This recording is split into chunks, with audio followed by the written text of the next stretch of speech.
দীর্ঘদিনের অযত্নের পর পরিচ্ছন্ন হচ্ছে মনোহরদী উপজেলা চত্বরের পুকুর। মনোহরদী উপজেলা নির্বাহী কর্মকর্তা ইউএনও মাহমুদুল হাসান কর্মস্থলে যোগদানের পর বলেছিলেন তিনি মনোহরদী উপজেলার চিত্র পরিবর্তনে কাজ করতে চান। এরই ধারাবাহিকতায় উপজেলা চত্বরের দীর্ঘদিনের অপরিচ্ছন্ন ও ব্যবহারের অনুপযোগী পুকুরটি পরিষ্কার পরিচ্ছন্ন করার উদ্যোগ নেওয়া হয়েছে।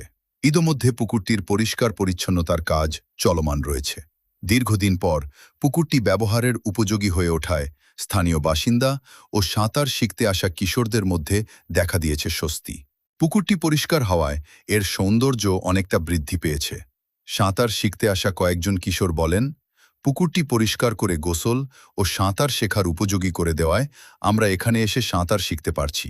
এই উদ্যোগের জন্য আমরা খুবই আনন্দিত। আমাদের এই মনোহরদী পুকুরে আগে অনেক নোংরা ছিল। আমাদের নতুন ইউনু স্যার এই পুকুরটা নতুন করে সুন্দর করে দিয়েছে, তার জন্য আমরা সাঁতার কাটতে পারি। এখানে অনেক মানুষ সাঁতার পারে না, তার ফলে এখানে পরিষ্কার করে দেওয়ার ফলে আমরা এখানে সাঁতার কাটতে পারি এবং সাঁতার শিখতে পারি। আমি এখান থেকেই সাঁতার শিখেছি, তাই জন্য ইউনু স্যারকে আমার পক্ষ থেকে ধন্যবাদ। আমাদের এই পুকুর দীর্ঘদিন যাবৎ অপরিষ্কার ছিল। এই পুকুর পানি দিচ্ছে এবং পরিষ্কার করে দিয়েছে। এখন আমরা এখানে গোসল করতে পারি। অনেকেই সাঁতার কাটতে পারে না, আমরা অনেকে সাঁতার শিখছি। আগে আমরা গোসল করতাম, এই পুকুরে নোংরা ছিল।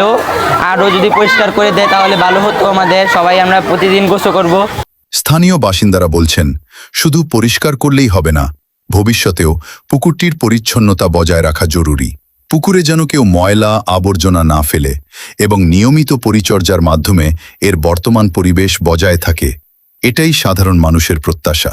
তাদের মতে উপজেলা নির্বাহী কর্মকর্তার উদ্যোগে পুকুরটি নতুন রূপ ফিরে পাচ্ছে।